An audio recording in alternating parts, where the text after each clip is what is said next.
we are. Headford lace makers have arrived in Cork to visit with the traditional lace makers of Ireland. So we're in Nemo Rangers for their monthly gathering, where we hope to learn some new skills of all the different types of laces.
That's the cork and the stone.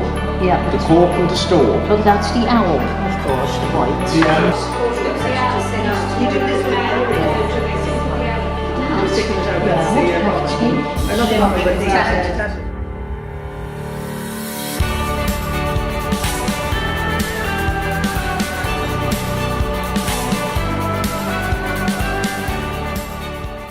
This cloth covered the table.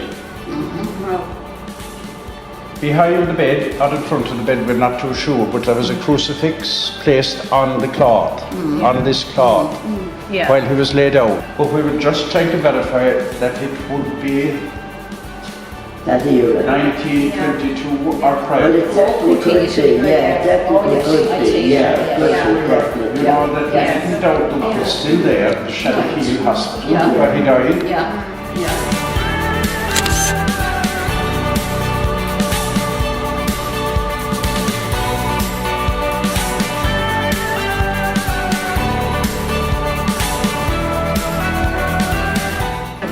They rebuilt it all and they won the Millennium Award for it, the local people. Wow! Which was great, wasn't it? Yeah. And there was a lady Carberry from the teacher actually came from the north of Ireland, and the lace that was sought was crochet and sprigging. You see the sprigging inside. All right. Okay. There's no bridge here. This is only here since the year 2000. Right. So you came down the steps, you crossed the river. Oh my Lord. And you came up the other side. Yeah. You have to step in the water. Go through the stream, like, cross the water and up the other side. Now, usually when we bring groups here, and it happened to myself, there'd be one volunteer to reenact in memory of the lace makers, and we picked Anne.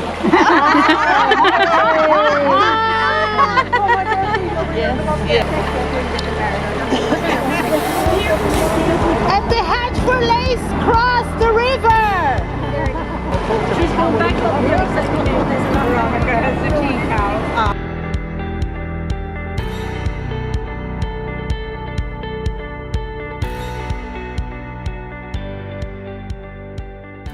Lady Carberry employed a teacher who lived in the school.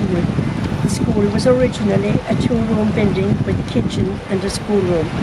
The teacher slept on the settle in the kitchen. There was green rahanach, that's ferns, on the floor. On a visit to the school, Carberry found the school was not perfectly clean. The teacher kept hens and ducks, the hens in a coop in the kitchen and the ducks outside the school. At night, the ducks were brought into the school. Lady Carberry was not impressed. She went to a magistrate to serve a summons on the teacher. When the teacher was brought before a judge, she said the following verse in her defence. Your Honour, I've made lace for Lord Dunamore, for ladies and gentlemen over a score. Then and never before was the charge of uncleanliness laid at my door. The judge dismissed the case and she walked out from the magistrate like a lady. There was an ash tree I can remember growing up here in the middle of the floor.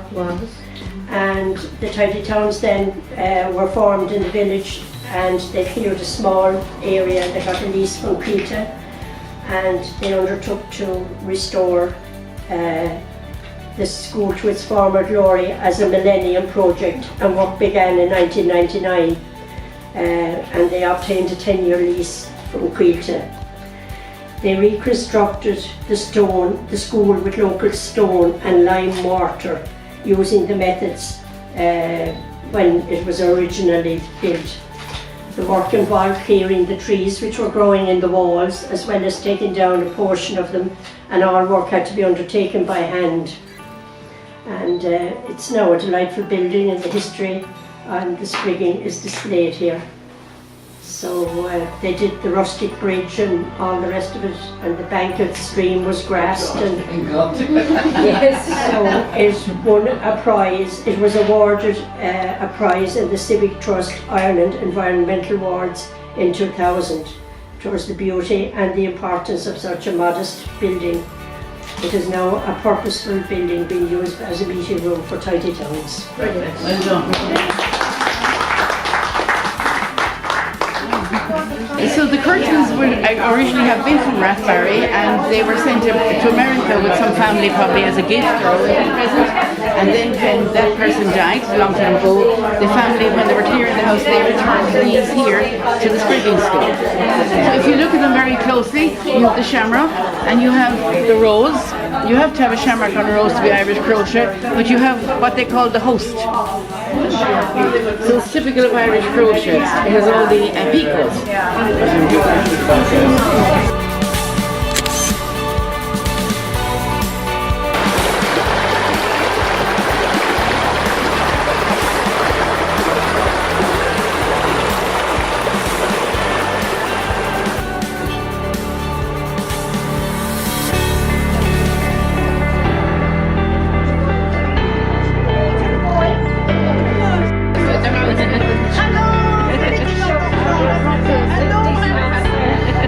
Waterford, she's the chairman of the Traditional Lace Makers of Ireland.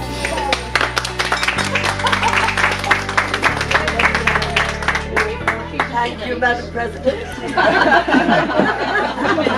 She's the chair. Well, all I can say is a very big thank you to all the people in Rathbarry. First, for inviting us here. We're delighted to be here, for the wonderful spread and hospitality and welcome that they've given us. They've really done themselves proud, and it's just wonderful to meet you all and to learn all about the history of the place, which is very, very interesting. And I think we'll continue to enjoy the rest of the afternoon and your wonderful hospitality. So thank you all very, very much. On behalf of the Headford Lace Project, we'd really like to just extend a very, very warm thank you to Breda and her daughter Deirdre for organising all of this, and to our great friends in the Traditional Lace Makers of Ireland, Veronica and Mary, for inviting us along. We're delighted to be here, thank you. And in Headford, we're really just starting our Tidy Towns journey after 20 years of a lapse. It was our first time entering the competition this year, and we were delighted to win a Heritage Award for the Headford Lace Project, but we're just looking around at the work you've done in Rathbarry and we're learning huge amounts. So we'll go back now spurred on with enthusiasm for a bit of work when we get back into Headford. So we hope to welcome you all sometime to Headford. We'd love to see you. You're welcome anytime. Welcome as the flowers of May. And we'll bring you on a little tour of the lace makers' cottages in the hope that someday we might have a lovely heritage museum like you have here. So thank you very much for inviting us. Thank you.